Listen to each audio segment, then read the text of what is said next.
When people think of Comic-Cons, they usually think of cosplay, crowds, and quick clips on social media. But after spending years covering conventions across the country, we've learned that the real story isn't what people are wearing, it's why they're there. We've talked to hundreds of cosplayers, creators, and fans, and almost every conversation comes back to the same thing: expression, connection, and community. You're watching Conventurous, inside Comic-Cons and beyond. You never really know what you're gonna find on a convention floor until you slow down long enough to listen. I'm Riddle Rosehearts from Twisted Wonderland. It's a Disney mobile game, and I really relate to the characters' psychological trauma. Hey, I'm Gina, and that's Steven with Conventurous. Every week, we take you inside Comic-Cons and fandom events across the country. This is the kind of cosplay that stops people mid-tracks. I've already fallen. Have you? It took 10 people in the parking lot to pick me up. Are you on a stilt situation? So I'm 6 foot normally, but I'm on Home Depot bucket, the big orange ones. So did you have to fasten your shoes to them? I have sandals from Myers. I bought these really cheap, the ones with the Velcro, and they're bolted into these buckets. They're so comfortable. What makes it special isn't just how it looks, but how it was made. This cosplay is completely from scratch. The head was absolutely the hardest part. And then we have thermoplastic and a bit of foam clay. And how about the staff? This is a big 3D print piece that I concreted together. Oh my God. And then I painted the whole thing. You've been to Gen Con before? Yeah, this is my 3rd year. Oh, what makes you come back? It's just so much fun, and I love tabletop games and stuff, and I love doing cosplay every year. A lot of people think cosplay is about getting attention. I'm Veronica Mayday from Hell of a Boss. How long have you been doing cosplay? About 6 years, but I've done theater for 12. I love all of the bling, which I know that is tedious. Yeah, I hand rhinestoned all this. This is all just sewn on. When you're doing that, do you listen to music? Do you watch TV? I like to listen to music. Why were you drawn to this character to begin with? As a performer myself, I just felt kind of seen by her. She's so sassy. I love her so much, her attitude. But what we hear over and over, it's about expression. This is a character named Ashton from Campaign 3 of Critical Role. I love his no-can-do attitude and the fact that he experiences chronic pain, which is something that I share with him. What do you experience? So I have a fun chronic pain that doctors can't label other than being neuropathy, and I'm in that fun situation of waiting till it gets bad enough to be labeled fibromyalgia. Yeah. It affects my feet, it affects my knees, it affects my wrists and my elbows, so crafting has had to really change for me in the last 5 years. And basically on this one, I just cut the tip off and glued it together and put jacquard golden paint on it. I did have to kind of stuff this one with toilet paper to keep its shape.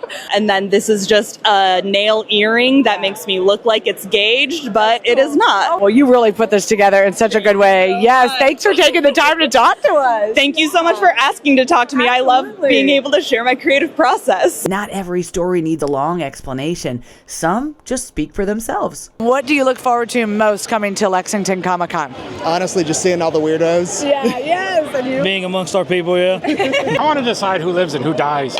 Hi, keep on. Creativity is off the charts at Comic-Cons, like Mystery Science Theater 3000. Who would have thought to do that? Or this. I could crawl out for you. Yes, will you? And Samara from The Ring. So just a bunch of foam, and it's on a dolly, and then there's just a wooden platform underneath. Oh my Yes. God, I love it. Why did you want to do this character? I love it. This is my first horror movie. Is it really? Yes. Pretty realistic cosplay for The Ring. How about this one from The Big Lebowski? To show everybody in this world, especially at this time, that even rivals can get along. We need peace. How much does your ball weigh? A lot of ladies like to know that about the Jesus, but he'd never tell. These are the moments you don't always see in a 30-second clip. Did you have someone autograph your cake? Yeah, so it turns out the guy who created the jackal is downstairs at MassFest. Come on. I said, hey, can you sign this? Yeah. So after I'm done, it'll become a prop in my house. I'm here with Joel David Moore, an animatronic robot. Hey, I like it. There, she's doing a better than I am these days. At its core, it isn't about fandoms. It's about finding people who get you. Friends. friends. This is what it's all about. How did you do the wig? You take 2 pieces of felt and then 2 wires, and then you sew the felt over the wires. Hot glue hair to the felt, and then you put this fabric over it. You kind of just like stick the wires in. And then you just bend it yourself? Yeah. How'd you figure that out? It is a YouTube tutorial. From checking out those super helpful YouTube tutorials to heading over to the Renaissance Festival. The Lord of the Rings inspired orc tribe out of the Midwest, but we go to events kind of all over the country. We make all of our costumes from scratch by hand, and we go to events like this, Ren Fair, and we go to live action roleplay events. From the Ren Fest to GalaxyCon in Columbus, we spotted the most amazing artist. Greg, tell me about this amazing artistry behind us. This is our X-Men photo op here at GalaxyCon. We've got the whole team here. So yeah, people can come over, and we've got Wolverine claws and Cyclops visors, Storm Lightning, and they can take their picture with the whole team. And you made these? I did. Yeah, I have no life. This is all I do.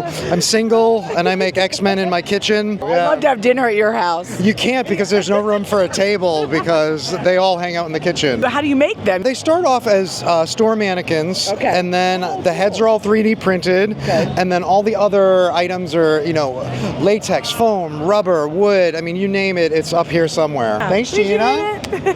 Who's ready to check out Fan Expo Chicago with me? Let's go! Spotted this gem at Fan Expo Chicago, and she was cosplaying with a family member. Is it heavy? It's not at all. Super light. Blue makeup, maybe an hour and a half, 2 hours. Blue all over. And then I did the bodysuit because I just literally did not want to do the whole makeup body. This is white. My costume is white. I didn't want it to bleed. It's all about lasting the whole day. Yes. My uncle. Your uncle likes to cosplay? Yes, he does a wizard. He was Gandalf, but we changed it to Gargamel because I'm Smurfette. To Israel, let us get a Smurf to eat, so I can increase my power. I'm an honorary Smurf today. Yes, you are. You absolutely are. This is why we love doing this. You get Bumblebee from Transformers. Oh my God, you're giving this to me? No, you are not. Yes, I am. Did you make this? Yeah. I made all of these. I'm gonna wear this. I have an idea. I am going to pay it forward, and we're gonna give it to someone here at OhioCon. I found the perfect recipient. It's a little good luck duck. It's a crocheted duck just for you. Thank you so much. This is not the first time that you've seen Conventurous. Just like my favorite thing ever. Tell me when you spotted us. TikTok. Oh my goodness. I watch a lot of TikToks, some on Instagram too. Tell me what you're cosplaying today. Rainbow Dash. I love you guys. Love you too. Yeah, that's why we do this. Nobody ever gives us stuff. That whole interaction with Rainbow Dash is exactly why we keep doing this thing. And here's some great advice from another cosplayer. Could you give a tip to somebody if they wanted to start cosplaying? Oh my gosh, don't be afraid. Don't feel like it's awkward or weird or like you're like, I'm not doing it right. There is no right. It's your own personal interpretation. It's whatever makes you happy. It's however you want to do it. If you want to put on a red shirt and say that I'm cosplaying someone from this specific, you know what? It's whatever your heart desires. If you believe you're that character and you feel confident in what you're wearing, it's the most perfect cosplay I've seen all day. You just summed it up. That was perfect. Thank you, dear. This is Conventurous. You're scary. Hungry.